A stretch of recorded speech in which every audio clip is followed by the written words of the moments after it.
Hello मित्रांनो, मी फिरदौस Shaikh digital बनो YouTube channel मध्ये आपले स्वागत आहे। मित्रांनो, कास्ट व्हॅलिडिटी मध्ये काही आपल्याला समस्या येतात, त्याबाबत आज आपण आपले जे दर्शक आहेत त्यांच्या अडचणी इथं समजून घेऊया। मयूर शिवाय कमेंट्स करतायत, धन्यवाद सर, तुम्ही सांगितल्याप्रमाणे केल्याने माझ्या बहिणीची व्हॅलिडिटी झाली, खूप खूप धन्यवाद। वेलकम मयूर, असंच तुम्ही कमेंट्स करत राहा, म्हणजे मला ते मोटिवेशन मिळत राहते। तुमचे जे असे कमेंट्समुळे मला प्रोत्साहन मिळते। तर पुन्हा एकदा तुमचे वेलकम डिजिटल बनो यूट्यूब चॅनल मध्ये। विठ्ठल काळे कमेंट्स करतायत, सर मेरा कास्ट सर्टिफिकेट एंड वैलिडिटी की है तो डॉक्युमेंट आपण कसे इश्यू करू शकतो। हे बघा, ह्यांचं कास्ट सर्टिफिकेट आणि कास्ट व्हॅलिडिटी दोघंही हरवलेले आहेत। तर त्याच्यासाठी तुम्हाला जे आहे कास्ट सर्टिफिकेट साठी जो तुमचा संबंधित तहसीलदार आहे तिथं तुम्हाला अप्रोच व्हावं लागेल। तिथं जरा कठीणच असतो, कारण जुनं जर डॉक्युमेंट असेल तर त्याच्यामध्ये ते मिळणं कठीण असतो, परंतु तिथं अप्लाय करा। तिथनं जर डुप्लिकेट कास्ट सर्टिफिकेट मिळालं तर उत्तम। आणि कास्ट व्हॅलिडिटी साठी तुम्ही म्हणजे अप्लाय करू शकता। डुप्लिकेट साठी जे काही गव्हर्नमेंटचे चार्जेस आहेत त्या अनुषंगाने तुम्हाला ती कास्ट व्हॅलिडिटी मिळून जाईल। सर्वेश कमेंट्स करतात, hello sir, please help me with my query. My caste certificate is SBC and I have applied for central government job. For that I have submitted them at central format caste certificate which is OBC. Because of SBC came under OBC and now I have to submit them caste validity certificate. So what caste certificate will I get, SBC or OBC? Sarvesh, हे बघा, तुम्ही जे central government मध्ये caste validity जी तुम्हाला म्हणजे submit करायची असते, तिथं फक्त तुमचा जो कास्ट सर्टिफिकेट आहे सेंट्रलच्या फॉर्मॅट मध्ये तुमचा कास्ट सर्टिफिकेट आणि तुमची इन्कम ही दिलेली असते, म्हणजेच त्याला आपण NCL म्हणतो। तर तेवढा पुरा आहे। आता राहिली कास्ट व्हॅलिडिटी। कास्ट व्हॅलिडिटी हे बघा, तुम्ही तुमचा जो महाराष्ट्रामध्ये जी कास्ट तुमची आहे त्या कास्टला तुमची त्या कास्ट सर्टिफिकेटला व्हॅलिडिटी दिली जाते। आता जर तुमचा SBC कास्ट असेल तर तुम्हाला जी महाराष्ट्राचा SBC सर्टिफिकेट आहे त्या सर्टिफिकेटला तुम्हाला व्हॅलिडिटी मिळते। आणि सेंट्रलला तिथं तो म्हणजे सगळे जेवढे पण म्हणजे तिथं तीनच म्हणजे कास्ट असतात, SC ST आणि OBC। तर तुम्हाला तिथं म्हणजे फक्त तुम्हाला तो सेंट्रलचा कास्ट सर्टिफिकेट द्यायचा आहे, ज्याच्यावरती म्हणजे तुमचा इन्कमचा फॉर्मॅट असतो। संतोष घोळे कमेंट करताय, सर मला कास्ट व्हॅलिडिटी स्टेटस रिजेक्ट दाखवत आहे, कुणबी नोंद सहनिशा अहवाल आवश्यक असे दाखवत आहे, काय करू? हे बघा संतोष, तुम्ही आपण ज्या वेळेस ऑनलाईन करताना आपण म्हणजे चूक अशी करतो का आपण जी वंशावळ आहे तिथंच आपला म्हणजे मेन आपण तिथं कमी पडतो। आपली वंशावळ ही सविस्तर आणि विस्तृत असली तर हे असे प्रॉब्लेम येत नाही। त्याचबरोबर आता आपण ज्या वंशावळ आपली म्हणजे विस्तृत असली तर मग आपण त्याच्या अनुषंगाने जे आपले जे दुसरे नातलग आहेत त्यांचा पण म्हणजे त्याच्यामध्ये रिलेशन दाखवतो, आणि त्या रिलेशन मध्ये आपला म्हणजे कुणबी, आता तुम्ही एखादा कुणबीचं समजा डॉक्युमेंट्स आहे, बाकीच्या याच्यावरती कुणबीची नोंद नसेल तर अशा वेळेस समितीला जे आहे ते संशय निर्माण होतो। त्याच्यामुळे जे काय आपण म्हणजे आता तुम्हाला समजा ते क्वेरी झाली असेल तर तुम्ही एक नव्याने विस्तृत आणि सविस्तर अशी एक वंशावळ बनवा, आणि त्याच्यामध्ये तुमचे कुणबीची जी नोंद असलेले जे दुसरे आणखी नातेवाईक, आता त्याच्यामध्ये आपण कंजूसी करू नका का म्हणजे एखादा जो आपला नातलग आहे त्याच्याच धर्तीवर फक्त आपण क्लेम करतोय। तर जितका जास्त होईल तितके जे आपले नातलग आहेत, ब्लड रिलेटिव्ह आहेत, तर त्यांची जी ज्याच्यामध्ये कुणबीची नोंद आहे असे डॉक्युमेंट्स अपलोड करण्याचा प्रयत्न करा। शक्य असेल तर कोणाची आपल्या ब्लड रिलेटिव्ह मध्ये कास्ट व्हॅलिडिटी झाली असेल तर ती अपलोड करण्याचा प्रयत्न करा। शरद श्री कमेंट्स करतायत, कास्ट व्हॅलिडिटीचे दिलेले डॉक्युमेंट कसे मिळणार?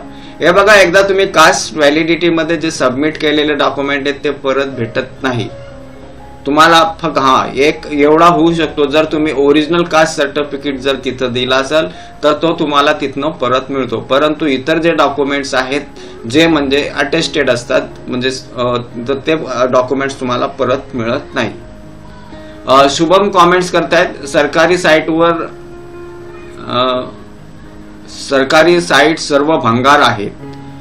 हे बघा शुभम, ठीक आहे, काय सरकारी साईट आहे तर कधी त्यांचा मेंटेनन्स असतो, कधी काय असतो, आणि सरकारी साईट असतात म्हणजे त्यांचा जर त्याच्यावर वर्कलोड जास्त असला तर ते जास्त म्हणजे स्लो वगैरे चालतात. परंतु ही डिजिटल 7/12ची जी साईट आहे ना ती माझा अनुभव आहे चांगली चालते. गुगल क्रोम वापरा, त्याच्यामध्ये चांगली चालते ती साईट.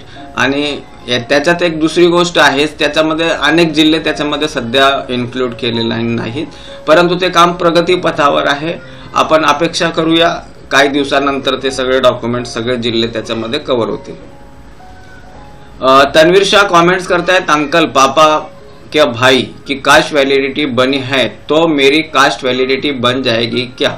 ये देखो तन्वीर, अगर मतलब है ना ये जो जीआर है 2007 का जीआर है, इसके अनुरूप सो आपको मतलब है ना ये कास्ट वैलिडिटी आपका जो अंकल है उसके बुनियाद के ऊपर मिल जाएगी. लेकिन इसका मतलब ये नहीं होता है कि आपका जो कास्ट आपको साबित करना है वो उससे आप मतलब है ना गफलत बरतोगे. आपको आपकी कास्ट साबित करना है, भले ही आपके पास में जो ओल्ड प्रूफ नहीं है तो वो यहाँ पर जो है आपके अंकल की वैलिडिटी वो काम कर जाएगी. लेकिन आपको वो साबित करना होगा कि आप उस कास्ट के हैं. तो उसके लिए आपको ज़्यादा से ज़्यादा एविडेंस देना होंगे ताकि आप साबित करें कि मैं इस कास्ट का हूँ. भले ही आपके पास में अगर समझो ज़्यादा पुराने डॉक्यूमेंट्स नहीं है तो भी चल जाएगा, लेकिन इसका मतलब है ना यही है कि आपका जो कास्ट है वो आपको साबित तो करना है. और उसके लिए जो है आपको जो फैमिली ट्री बोलते हैं, जिसको वंशावळ बोलते हैं, वो आपको जो है मतलब है ना एकदम अच्छे से बनाना है. थोड़ा सा ज़्यादा उसके अंदर है ना सविस्तर और विस्तृत, यानी ज़्यादा मतलब फैली हुई, ज़्यादा से ज़्यादा हम हमारे रिलेटिव को जो है वो कवर करें, ऐसे मतलब है ना वंशावळ फैमिली ट्री हमें बनाना चाहिए. राधा गायकर कॉमेंट्स करताय, सर आत्ता काही दिवसात माझं इंजिनिअरिंग कॉलेज ॲडमिशन स्टार्ट होईल. मला काही दिवसापूर्वी ईमेल आला की your caste validity rejected, more Kunbi evidence should be provide. माझ्याकडं त्याचे जास्त डॉक्युमेंट अवेलेबल नाही, तर मी काय करावे प्लीज सांगा. माझ्याकडं रेफरन्सला दीदीचं पण व्हॅलिडिटी अपलोड केली होती. हे बघा राधा, तुम्ही मी दरवेळेस म्हणजे मी व्हिडिओमध्ये सांगत असतो की आपण म्हणजे जी मोठी चूक करतो ती आपली वंशावळ, ती आपण म्हणजे फार शॉर्टमध्ये वंशावळ आपण करतो. त्याच्यामुळं आपले जे रिलेटिव्ह आहेत त्यांचा चित्र जो आहे तो समितीला समोर म्हणजे स्पष्ट होत नाही. तर आपली जी वंशावळ आहे ती विस्तृत आणि सविस्तर असली तर त्या समितीला आपली जी ब्लड रिलेटिव्हचे नातलग आहेत, रिलेटिव्ह आहेत, त्यांचा चित्र स्पष्ट होतो. आणि अशामध्ये समजा तुमच्याकडे म्हणजे मानक दिनांकापूर्वीचे पुरावे समजा नसतील, परंतु तुमची जर ती अशी तुमचे जे नातलग आहे त्याच्या बाबतीमध्ये त्यांच्या समोर चित्र स्पष्ट झालं तर तिथं काही प्रॉब्लेम येत नाही. आता इथं तुमच्याकडे जो आहे ईमेल आलाय, आता तुमची जी कास्ट आहे ती कुणबी आहे. आता तुम्ही कुणबीचा फक्त एखादा कुणबी प्रूफचा समजा डॉक्युमेंट्स लावलाय आणि बाकीचे दुसऱ्यांचे डॉक्युमेंट्स लावले नाही तर तसं होत नाही. तुम्हाला आता ज्यांचा तुम्ही कुणबी म्हणून डॉक्युमेंट्स लावले तिथपर्यंत आणि त्याला आणखी एक्सटेंड करा, म्हणजे त्यांची मुलं कोण होती, त्यांचे सर्टिफिकेट, त्यांची मुलं कोण, म्हणजे अशा प्रकारे तुम्हाला तिथं विस्तृत वगैरे करून, आणि ते जर तुम्ही केलं असता तर म्हणजे झालं म्हणजे प्रॉब्लेम आला नसता. तरी आता समजा ते रिजेक्ट केले तर तुम्ही अपिलामध्ये जा, अपिलामध्ये तुम्ही तिथं एक शपथपत्र पण द्या आणि त्यासोबत तुमची वंशावळ विस्तृत आणि सविस्तर असू द्या. आणि जे शक्य असेल तेवढे जर तुमचे जे नातलग आहेत ज्यांच्या म्हणजे कुणबी जातीचा ज्याच्यावरती उल्लेख आहे तर ते डॉक्युमेंट्स पुन्हा तिथं आपण घेऊन जाण्याचा प्रयत्न करा, तर नक्की होईल. आणि जो तुमचा अफिडेविट त्याचप्रमाणे जो फॉर्म 11 आहे त्याचा अफिडेविट हे तुम्ही तिथं, आणि तुम्ही कोणत्या ग्राउंडवरती, तुम्ही तिथं 3 ग्राउंड दिलेले असतात, 3 ग्राउंडपेक्षा तुम्ही जास्त ग्राउंड्स पण तिथं म्हणजे देऊ शकतात का या ग्राउंडवरती मी माझी जात कुणबी आहे ही मी सिद्ध करते. तर अशा प्रकारे तिथं सादर करा, नक्की तुमचं कास्ट व्हॅलिडिटी होईल. राज कदम कॉमेंट्स करतायत, हाय सर, मला मदरचं कास्ट अँड कास्ट व्हॅलिडिटी काढायची आहे.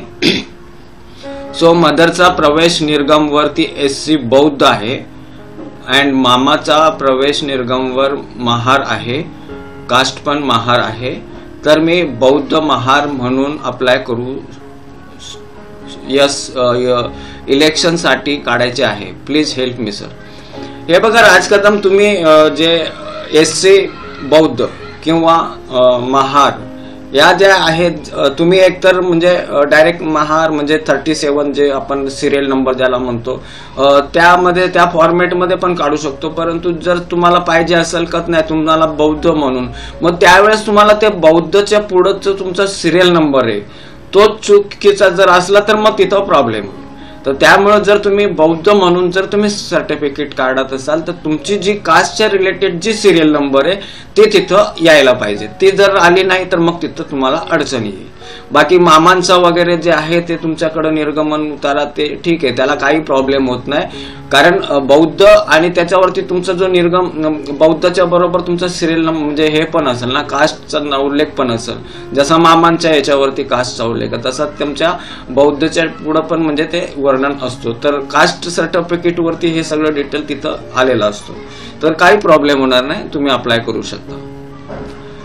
गणेश तुरे कॉमेंट्स करतात, सर मला कास्ट व्हॅलिडिटी साठी 1945 ते 50 पर्यंतचे कागदपत्र बघता येईल का? औरंगाबाद जिल्ह्याची ऑनलाईन झालेली आहे. हे बघा गणेश, तुम्ही ही जी साईट आहे तुम्ही याच्यावरती एकदा तुमचा अकाउंट ओपन करा, त्याच्यानंतर तुम्ही तिथं अप्लाय करण्याचा प्रयत्न करा. फार छान साईट आहे आणि तिथं पहा तुमचा जो जिल्हा आहे, तुम्हाला अपेक्षित असलेले तिथं जिल्हे आहेत, तर त्या जिल्ह्यानुसार तुमचे तिथं काही अभिलेख आहेत ते अवेलेबल आहेत का नाही ते तुम्हाला ते तुम्ही जोपर्यंत स्वतःहून करत नाही तोपर्यंत तुम्ही ते आपण काय सांगू शकत नाही. आणि ही जी गव्हर्नमेंटची साईट आहे दरवेळेस याच्यामध्ये ऍड होत असतात, तर आता म्हणजे आपण त्याच्यामध्ये नवीन काही भर झाले का नाही हे तपासून घ्या. म्हणजे एकदा तुम्ही त्याच्यावरती साइन अप करा म्हणजे तुम्हाला कळेल. विकी मोरे कॉमेंट्स करताय, सर माझे नाव विकी आहे आणि माझ्या कास्ट सर्टिफिकेटवर माझे नाव विक्की झाले आहे, तरी मला डॉक्युमेंट व्हेरिफिकेशनला.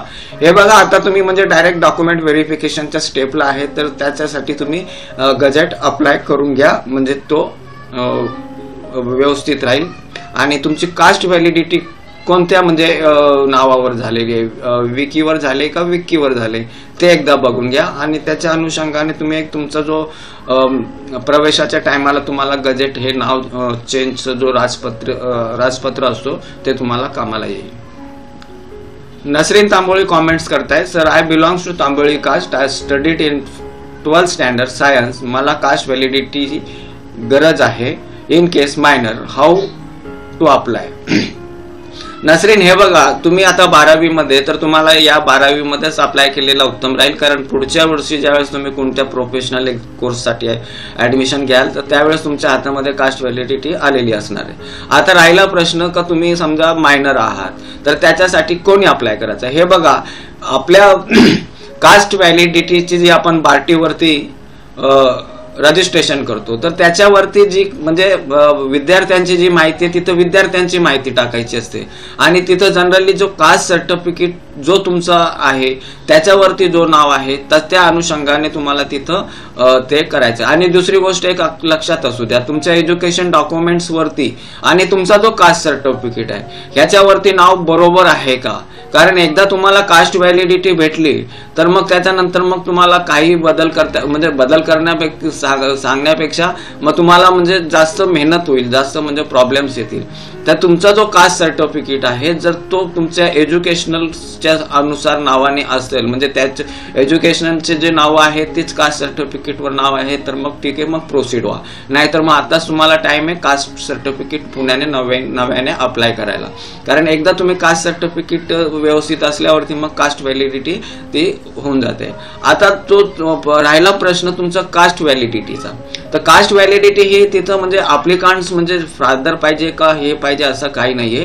तुम्ही 12वीत आहात तुम्ही अप्लाय केलं तरी चालतो, कारण तिथं तुमचा जो उल्लेख असतो तो तुमच्या कास्ट सर्टिफिकेट संदर्भात असतो. म्हणजे तुम्हाला तुमच्या कास्ट सर्टिफिकेटवर नाव कसं आहे, कोणी इश्यू केलेलं आहे आणि कोणत्या जिल्ह्यातनं तो झालेला आहे, तर ही सगळी जी माहिती आहे ती त्यानुसार येते. त्याच्यानंतर मग फादरचं, त्याच्यानंतर मग या दुसरे ज्या गोष्टी आहेत तिथं महत्वाचं जो आहे नसरीन तिथं फक्त तुमचा जो एज्युकेशन म्हणजे तुमचा कास्ट सर्टिफिकेट इम्पॉर्टन्स आहे, तुमचा एज्युकेशन तुम्ही प्राथमिक सेकंडरी, त्याच्यानंतर महाविद्यालयीन आणि त्याच्यानंतर वडिलांचं शिक्षण कुठं झालंय, प्राथमिक, सेकंडरी आणि हे अशा प्रकारे. तर हे महत्वाचं आहे. आणि तिथं जी माहिती टाकायची असते ते कास्ट सर्टिफिकेटच्या अनुषंगानेच टाकायची असते. त्याच्यामुळे हा प्रश्न तिथं कोणी करायचे हा उद्भवत नाही. विनायक कॉमेंट्स करतायत, सर माझ्या वडिलांचे मूळ गाव कर्नाटक आहे, त्यांचा शाळेचा दाखला कन्नड मध्ये आहे आणि आमचे वडील 1980 साली महाराष्ट्र राज्यातील सांगली जिल्ह्यात आमनापूर या गावी वास्तव्यास आले होते. त्यानंतर माझा जन्म कर्नाटकात झाला. भावंडाचा जन्म. हे बघा विनायक, तुम्ही म्हणजे जन्म तुमचा कुठं झाला हा महत्वाचा भाग नाहीये. तुमचे वडील, तुमचे आजोबा पंजोबा हे महाराष्ट्रातनं मानक दिनांकापूर्वीपासून राहत होते हे तुम्हाला सिद्ध करायचंय. त्याच्यानंतर तुमचा जन्म आता आणि आपल्या भारतीय संस्कृतीमध्ये मुलाचा जन्म हा आईच्या गावालाच होतो. तर याचा अर्थ असा नाही का तुमचं कर्नाटकमध्ये जन्म झाला म्हणजे तुम्ही कर्नाटकचे आहात, असा नसतो. आपल्याकडे कास्ट सर्टिफिकेट ही वडिलांच्या जातीवरनं दिली जाते.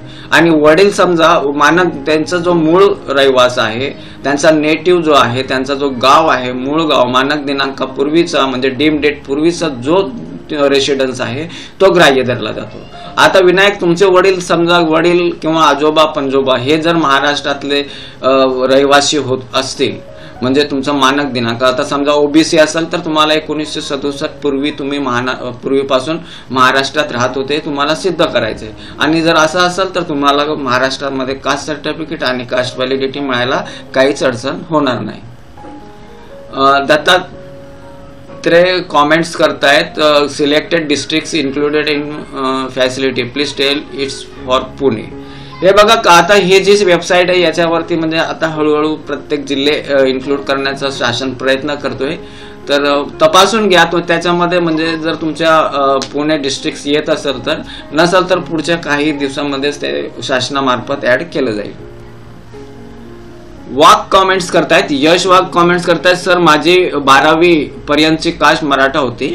दाखलावर पण पंजोबा मराठा कास्ट आहे, पण माझ्या चुलत पंजोबांची कुणबी सर्टिफिकेट काढला होता. तर त्या रेफरन्सने मी पण काढला सर्टिफिकेट, कारण मला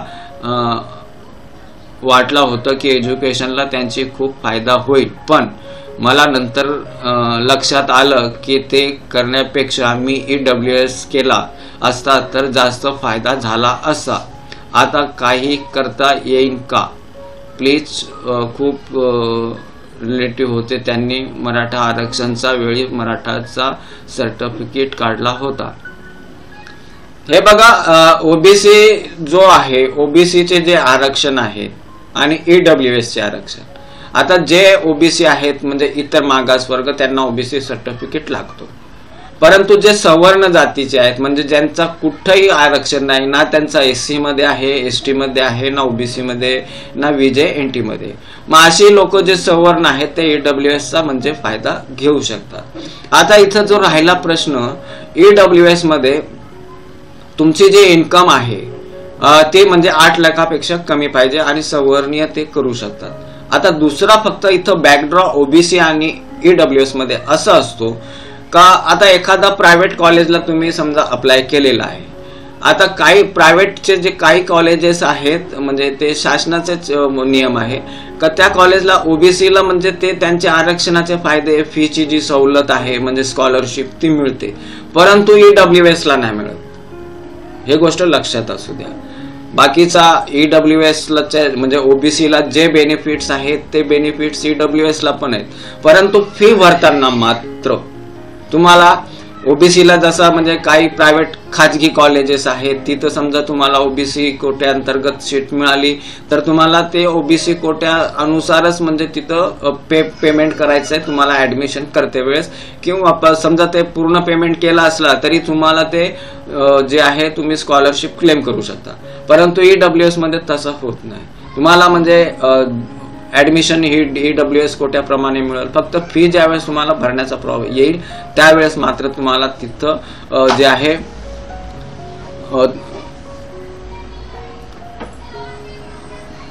EWS ला मात्र काही ठिकाणी तिथं जे आहे प्रायव्हेट कॉलेजमध्ये त्यांच्यासाठी रिझर्वेशन नसतो. तर हे गोष्ट लक्षात असू द्या. उत्तम सांगावकर कॉमेंट्स करतायत, दक्षता विभागाची चौकशी झाली आहे, आता काही त्रुटी काढणार नाहीत ना. हे बघा, दक्षता पथक जो तुमच्याकडं म्हणजे येतो तो तुमचे जे शाळा आहेत, जे काय तुमच्या रिलेटेड म्हणजे डॉक्युमेंट्सच्या अनुषंगाने ते तिथं चौकशी करतात. होऊ शकतो ते शाळेमध्ये जाऊ शकतात, होऊ शकतो ते तुमचा जो तहसील ऑफिस आहे ज्यांनी तुम्हाला कास्ट सर्टिफिकेट इश्यू केलेला आहे तिथं जाऊ शकतात. त्याचप्रमाणे तुमचं जे तिथले पोलीस पाटील आहेत त्यांच्याशी चौकशी करू शकतात. त्याच्यानंतर तुमचे तलाठी आहेत किंवा तुमचा जो मूळ गाव आहे जिथं ते दक्षता पथक केलेला आहे ते तिथल्या जे जुने जबाबदार नागरिक आहेत त्यांचा जबाब घेतील आणि त्यांचा जर जबाब क्लिअर असेल, तुमच्या रिलेटेड असेल, पॉझिटिव्ह असेल तर त्याच्यानंतर मग तसं होत नाही. जनरली कास्ट व्हॅलिडिटी दक्षता पथकाच्या ह्याच्यावरती समिती निर्णय घेते, परंतु ते पॉझिटिव्ह असला पाहिजे, निगेटिव्ह नसला पाहिजे. अमित कॉमेंट्स करतात, सर माझं असंच झालं आहे, जर जात प्रमाणपत्र हरवलंय आणि कास्ट व्हॅलिडिटी आहे, तहसील कार्यालयामध्ये जाऊन चौकशी केली असता ते म्हणत होते नवीन जात प्रमाणपत्र काढावे लागेल आणि ते काढले पण आहे. ते म्हणत होते की त्याचा नंबर आणि दिनांक जात प्रमाणपत्र देता येत नाही अशी तरतूद उल्लेख नाही. म्हणजे सर समजा मी BEdचं हे बघा अमित बागुल, जे तहसील ऑफिसमध्ये जे कार्यालयामध्ये पहिले पूर्वी फक्त तहसील कार्यालयातनंच म्हणजे कास्ट व्हॅलिडिटी ही जी आहे ती प्रोव्हाइड केली जायची, पण नंतर कालांतराने सेतू केंद्र आले, महाई सेवा केंद्र आले आणि त्याच्यानंतर मग आपल्या सरकारवरती पण म्हणजे त्या ज्या गोष्टी आहेत त्या कॉमन पब्लिकसाठी, नागरिकांसाठी खुल्या करण्यात आल्या. तर त्यांच्याकडं म्हणजे हा कास्ट सर्टिफिकेटचा जो रिलेटेड म्हणजे जो डॉक्युमेंट आहे तो असणं आता कठीण आहे. त्याच्यामुळे त्यांनी तो उत्तर दिलाय. परंतु एकदा तुम्ही तिथं त्यांना जो आपला नियम आहे, रूल आहे, त्याचा एक संदर्भ तुम्ही तिथं देत त्यांच्याकडं चौकशी मागणी करा का मला कास्ट व्हॅलिडिटी या कास्ट सिरियल नंबरवरती भेटलेली आहे आणि जर हे कास्ट सिरियल नंबर माझ्याकडे नसल्यावरती माझ्या कास्ट व्हॅलिडिटीला काही अर्थ राहणार नाही, माझा नुकसान होणार आहे. तर त्यांना तिथं रिक्वेस्ट करा. रिक्वेस्ट हीच एक मोठी म्हणजे तुमच्याकडं काहीतरी त्याच्यामध्ये घडवू शकते. पायल माडिक कॉमेंट्स करतायत, माझी कास्ट SC आहे, 12वी सायन्समध्ये असल्यामुळे मला कास्ट व्हॅलिडिटी पाहिजे, बट माझ्या ग्रँडफादर LC मध्ये सरनेम स्पेलिंग मिस्टेक आहे, त्यामुळे माझी व्हॅलिडिटी होत नाहीये आणि ग्रँडफादर ऑफ झाले आहे. देन ग्रँडफादर सरनेम गजेट होऊ शकतो का? हे बघा, मेलेल्या व्यक्तीचा जो आहे तो गजेट होत नाही, ही गोष्ट लक्षात घ्या. आता राहिला प्रश्न तुमचा जो स्पेलिंग मिस्टेक, तर स्पेलिंग मिस्टेकसाठी तुम्हाला अफिडेव्हिट देऊन तुम्ही तिथं सादर करण्याचा प्रयत्न करा. मोठी जर तिथं म्हणजे मिस्टेक असेल तर मग तिथं काही करता येणार नाही, परंतु स्मॉल मिस्टेक असेल, किरकोळ मिस्टेक असेल तर तिथं अफिडेव्हिट सादर करा आणि तिथं तुम्ही जो तुमचा वंशावळ आहे तो जास्तीत जास्त विस्तृत आणि सविस्तर करण्याचा प्रयत्न करा. तर नक्कीच कास्ट स्क्रुटनी समिती जी आहे तुमच्या प्रकरणाचा योग्य त्या परीने विचार नक्कीच करेल. तर मित्रांनो, आजच्यासाठी आपण इथंच थांबूया. धन्यवाद. जय हिंद.